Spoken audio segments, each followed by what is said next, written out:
Okay, off to worship service. I have not opened the camera since this morning because I did some chores, laundry, and all that. And now I'm about to leave, but later I will be talking about app student. App pupil. Okay, I've just finished worship service and on my phone cam. Hello. So I might be looking here, but actually you're here. But I do want to talk about App Pupil by Stephen King, and I finished it last night. I'm giving it 4 stars, and this book is it seems so awkward to say breath of fresh air because of the content, subject matter, but it actually kind of is for me because it's just different from what I've been reading. And this encourages me to somewhat explore all the old Stephen King titles, especially those that are not popular. He has tons of novellas, is what I'm trying to say, and I do want to read those. There's just something about his way of storytelling that it almost seems like the things that he's writing, it just occurs to him during the moment, and he's just writing it down. Like, I sense any plotting? Why do I feel like, okay, how do I express this? His way of writing the character arcs and their stories and the events that unfold, it seems so serendipitous,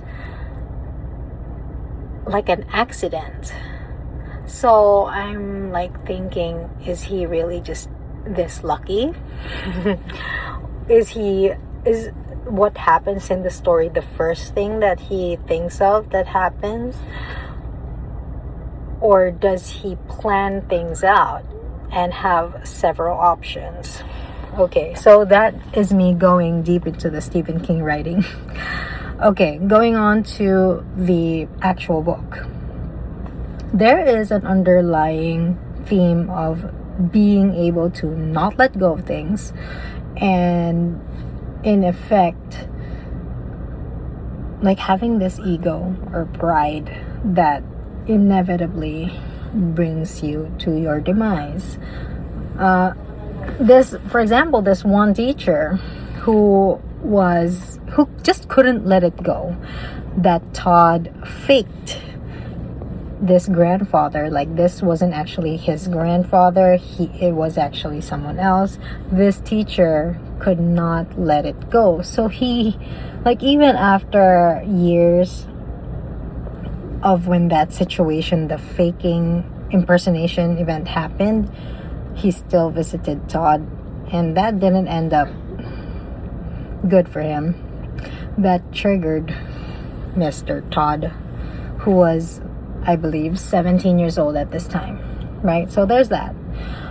And then there was also this part where, well, actually, even Todd himself, he was holding the secret of Disunder over his head, like using that to blackmail him.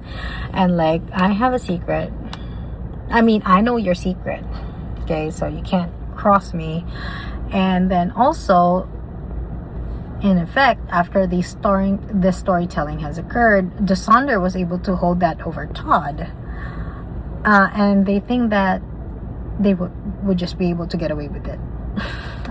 Okay, and then pride. Oh yes, and also, okay, so remember when I said Heisel saw Disunder in the hospital, and Disunder, like, he recognized Disunder, so basically he's gonna be taken, jailed, or worse, right? But okay, I don't understand why Weisskopf did this. Why would you warn Disunder that we already know who you are, you've been caught, he's still in the hospital, he's not detained? Like, why do you need to tell him that, oh yeah, just You can deny it now all you want, but we already know that you are who Heisel says you are, and that is this concentration camp. You know, you're a Nazi fugitive. We know that already, and you're denying it now. But I'll be back for you. Like, why? Why would you?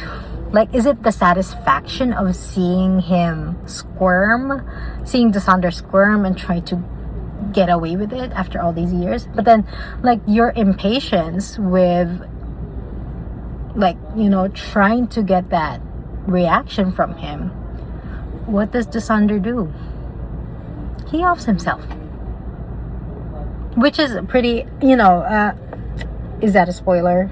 Possibly, but don't all Nazi leaders who have been caught, I mean, well, those that I know of, they've always taken their life. So that was kind of expected, that taking your own life would be better than being jailed and subject to whatever the enemy or their enemy puts them through, right? So, but then why would you warn him, this stupid guard? Okay, the two guards also, they're like wondering, how did Todd get mixed up with this guy? Okay, I have to go because we're leaving.